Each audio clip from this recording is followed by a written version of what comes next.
नमस्कार साथियों, मैं सीमा गुप्ता आज आप सभी के बीच राष्ट्रीय बाल अधिकार संरक्षण आयोग से संबंधित वे तमाम महत्वपूर्ण फैक्ट बताने वाली हूँ जो कि आपके परीक्षा के दृष्टिगत अत्यंत ही महत्वपूर्ण है।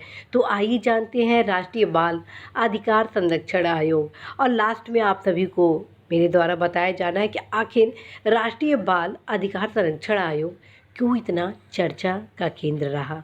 तो सबसे पहले जाने राष्ट्रीय बाल अधिकार संरक्षण आयोग बाल अधिकारों की सार्वभौमिकता तथा अनुलंघनीयता के सिद्धांत पर जोर देता है तथा बच्चों से संबंधित देश की सभी नीतियों में तात्कालिकता के स्वर को पहचानता है। यह आयोग 0 से 18 वर्ष की आयु वर्ग के सभी बच्चों के संरक्षण को समान महत्व देता है।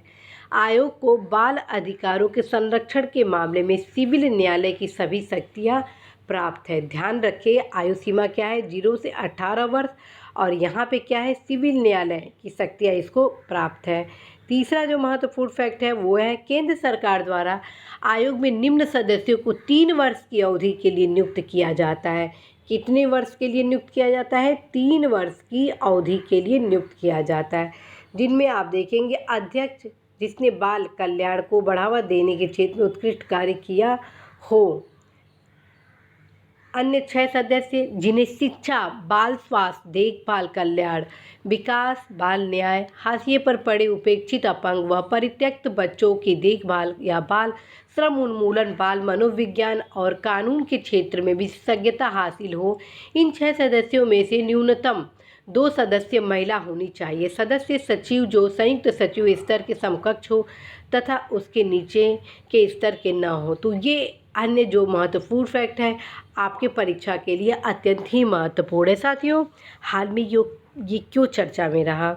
हाल में चर्चा होने का महत्वपूर्ण कारण था कि जून 2021 को सुप्रीम कोर्ट ने सभी राज्यों और केंद्र शासित प्रदेशों को कोविड-19 महामारी के दौरान अनाथ हुए बच्चे को अवैध तौर पर गोद लिए जाने में संलिप्त गैर सरकारी संगठनों और व्यक्तियों के खिलाफ कड़ी कार्रवाई से संबंधित निर्देश दिए। तत्क्रम में राष्ट्रीय बाल अधिकार संरक्षण आयोग काफ़ी चर्चा का केंद्र रहा। दूसरी तरफ राष्ट्रीय बाल अधिकार संरक्षण आयोग के आंकड़े भी बताते हैं कि 1 अप्रैल 2021 से 5 जून 2021 के बीच 3621 बच्चे अनाथ हो गए।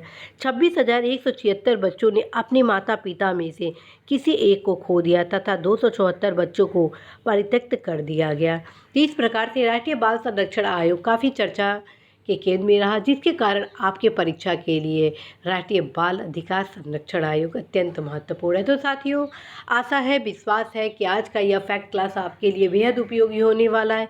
इसी आशा, संदेश, विश्वास के साथ मैं सीमा गुप्ता आज विदा लेती हूँ कि निश्चित रूप से आप सभी अपनी परीक्षा में अवश्य ही सफल होंगे। All the best.